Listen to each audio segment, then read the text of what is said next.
মানস ভূঁইয়া তিলপাড়া থেকে বেরিয়ে যাওয়ার পর ফের তিলপাড়া ব্যারেজ পরিদর্শনে এলেন অনুব্রত মণ্ডল। তিলপাড়া ব্যারেজের ওয়াটার ডিভাইডার এবং ডাউনস্ট্রিমে যে ফাটল ধরা পড়েছে, পাশাপাশি ব্যারেজ সংস্কারের যে কাজ হচ্ছে তা পরিদর্শন করলেন এসআরডিএ চেয়ারম্যান অনুব্রত মণ্ডল। অনুব্রত মণ্ডল পরিদর্শন শেষে সংবাদ মাধ্যমকে জানায়, আজ মন্ত্রী এসেছিলেন, তিনি মমতা ব্যানার্জিকে গিয়ে সমস্ত রিপোর্ট দেবেন। খুব ভালো কাজ হচ্ছে, দ্রুত কাজ হয়ে যাবে।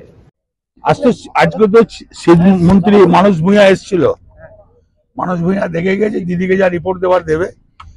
তবে খুব ভালো কাজ হয়েছে, তাড়াতাড়ি হয়ে যাবে, খুব তাড়াতাড়ি হয়ে যাবে। বললো মানস ভূঁইয়া এসেছিল, তাড়াতাড়ি।